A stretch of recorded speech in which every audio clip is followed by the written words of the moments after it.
ये कहानी है राजस्थान के एक जंगल की, जहाँ एक टुनी नाम की चिड़िया रहा करती थी। उसका कोई घर नहीं था, वो खुले आसमान में रहा करती थी।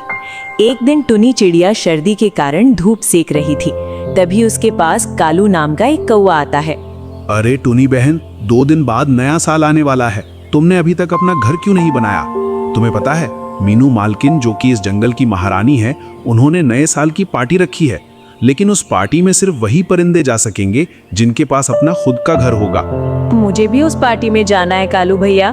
चिंता मत करो बहन, हम दोनों मिलकर अभी तुम्हारे लिए घर बना देते हैं, फिर हम साथ साथ पार्टी में जाएंगे। तभी पेड़ पर बैठा टुनी चिड़िया का पति, जिसने 2 साल पहले टुनी को छोड़ दिया था, टुनी और कालू कौवे की बातें सुन लेता है। अच्छा, तो इस महारानी को पार्टी में जाना है, वो भी इस कालू कौवे के साथ। इसे तो मैं अभी मजा चखाता हूँ। उसके बाद टुनी चिड़िया और कालू कौवा दोनों मिलकर घर बनाने में जुट जाते हैं। ये लो टुनी बहन, तुम्हारा घर लगभग तैयार हो गया है। बस इसमें थोड़ी सी घास डालना बाकी है, फिर तुम्हारा घर पूरी तरह बन जाएगा। टुनी चिड़िया के चले जाने के बाद मोजो चिड़ा वहां आता है और टुनी चिड़िया के घर को तोड़ मरोड़ कर चला जाता है। उधर टुनी चिड़िया और कालू कौवा घास लेकर वापस लौट आते हैं। आने के बाद वे देखते हैं कि उनका घर वहां नहीं है। ये देखकर टुनी चिड़िया रोने लगती है। अरे, मेरा घर कहाँ गया? अभी तो हमने यही बनाया था। जरूर किसी ने तुम्हारा घर जानबूझकर गिराया होगा, पर ऐसा कौन कर सकता है टुनी बहन? हाँ, याद आया। ये काम जरूर उस बेईमान मोजो चिड़े का होगा। ये मोजो चिड़ा कौन है टुनी बहन? 2 साल पहले हमारी शादी हुई थी, लेकिन इसकी बुरी आदतों की वजह से मैंने इसे छोड़ दिया था। शायद इसी कारण बदला लेने के लिए ये सब कर रहा है। उसी ने हमारा घर तोड़ा होगा। तभी मोजो चिड़ा हंसता हुआ टुनी के पास आता है। हा, क्या हुआ टुनी, तुम पार्टी में नहीं जा रही क्या? मैं तो जरूर जाऊंगा और नए साल की पार्टी में खूब मस्ती करूंगा, खाऊंगा, पीऊंगा, नाचूंगा।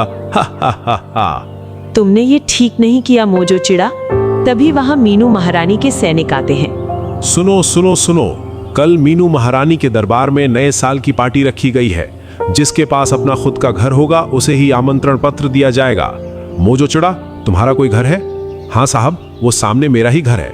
ठीक है, ये लो कार्ड, कल पार्टी में आ जाना। और कालू कौवा, तुम्हारा कोई घर है? हाँ साहब, वो पीछे मेरा ही घर है। ठीक है, तुम भी आ जाना।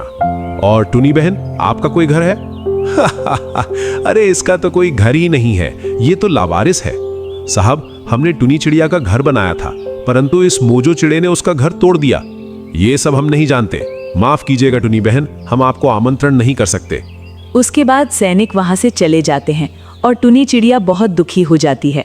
अरे बेचारी टुनी चिड़िया अब नए साल की पार्टी में नहीं जा पाएगी। हा। इसके बाद जंगल के सभी परिंदे नए साल की पार्टी मनाने दरबार में पहुंच जाते हैं और कालू कौवा तथा टुनी चिड़िया दोनों दुखी होकर एक पेड़ पर बैठ जाते हैं। तभी वहां मीनू महारानी आती है। अरे महारानी जी, आप यहाँ? हाँ टुनी बहन, मुझे सब पता चल गया है, इसीलिए मैंने उस चिड़े को इस जंगल से भगा दिया है। अब तुम्हें कोई परेशान नहीं करेगा और अब हम यहीं जंगल में सभी के साथ नए साल की पार्टी मनाएंगे। उसके बाद महारानी और जंगल के सभी परिंदे मिलकर नए साल की पार्टी धूमधाम से मनाते हैं।